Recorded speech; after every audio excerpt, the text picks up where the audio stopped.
Welcome to Mastering Mystical Mysteries, where AI meets the ancient wisdom of esoteric literature. In each episode, we explore spiritual and occult books, revealing hidden truths through advanced AI analysis.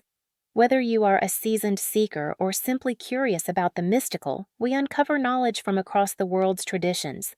Today, we are diving into another thought-provoking text filled with spiritual insight and occult wisdom. If you enjoy our journey into the unknown, please remember to subscribe, comment, and like to stay connected with future revelations. Let us begin. Okay, ready to dive deep. Today, we're tackling some seriously big questions, the kind that have probably kept people up at night for centuries. That's what we're here for, right? Exactly. And today, it's all about Sermon 7 and this whole idea of becoming children of God. And you know what gets me about this sermon is it doesn't mess around. It comes right out and says it.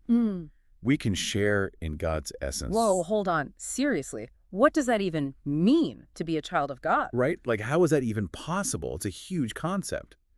So the sermon breaks it down with two types of understanding, outward and inward.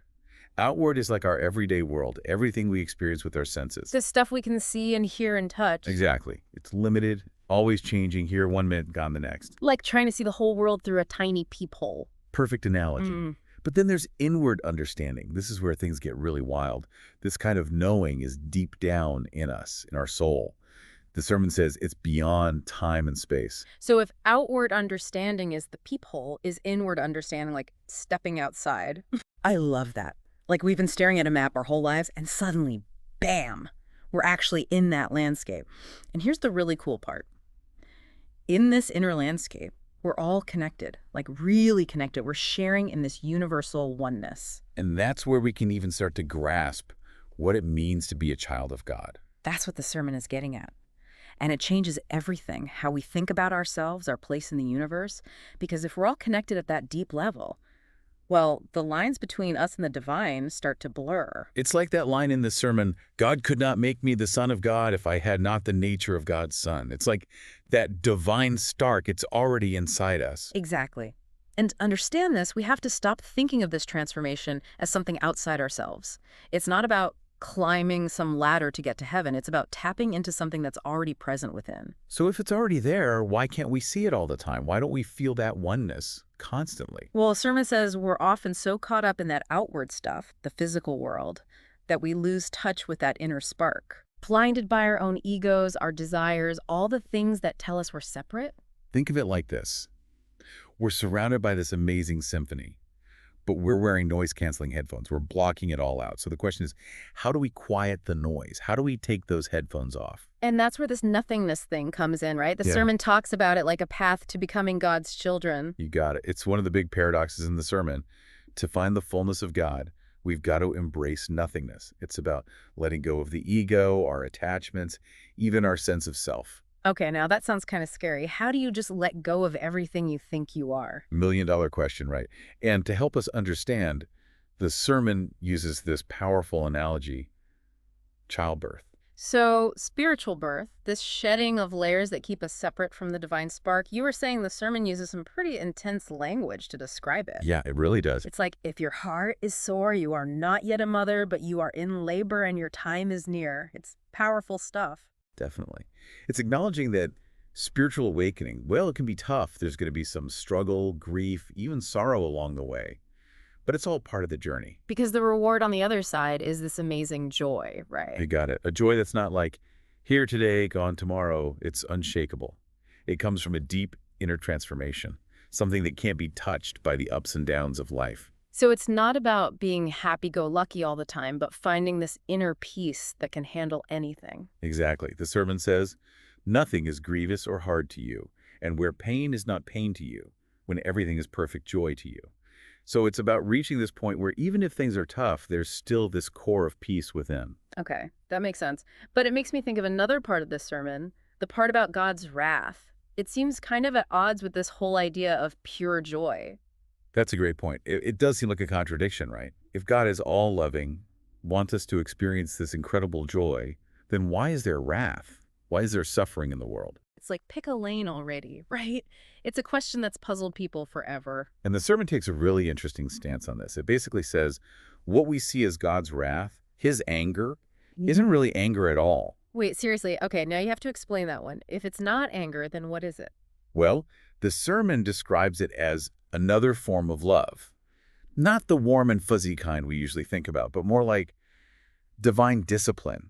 Like when a parent corrects a child because they want what's best, even if the kid doesn't get it. Okay, I think I see where you're going with this. It's about our growth, our spiritual evolution. Yeah. Sometimes we need these challenges, these tough experiences to help us let go of our ego and all those attachments, to move closer to that nothingness and connect fully with the divine. So it's like these tough times, they're not punishments. They're actually opportunities for growth in disguise, a chance to wake up to who we really are. Exactly. The sermon is asking us to look at suffering differently, not as something to be scared of or avoid, but as a chance for real spiritual growth. It's all connected back to that spiritual rebirth, isn't it?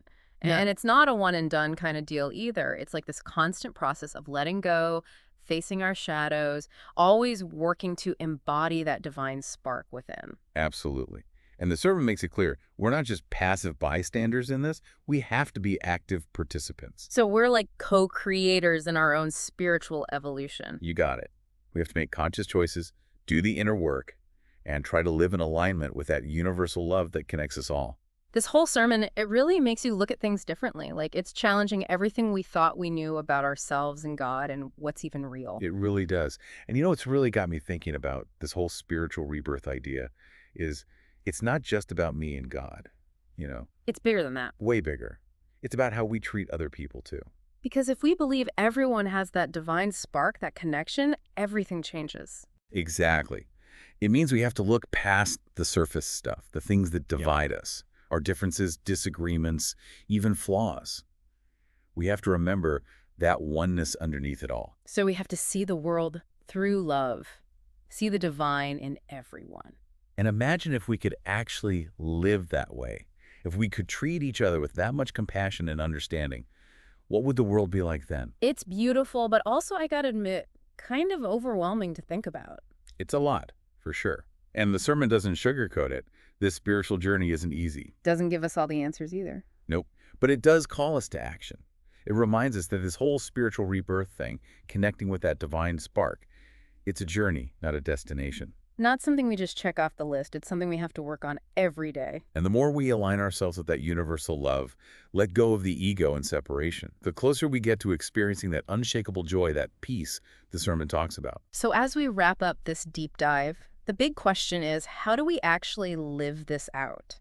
How do we take these ideas and make them real in our own lives? How do we embody spiritual rebirth? Not just think about it, but actually do it. That's the challenge and the invitation of this whole sermon. A challenge worth taking on, though, don't you think? Absolutely. Because in the end, it's a journey toward being our best selves, discovering our own truth, and making the world a more loving place.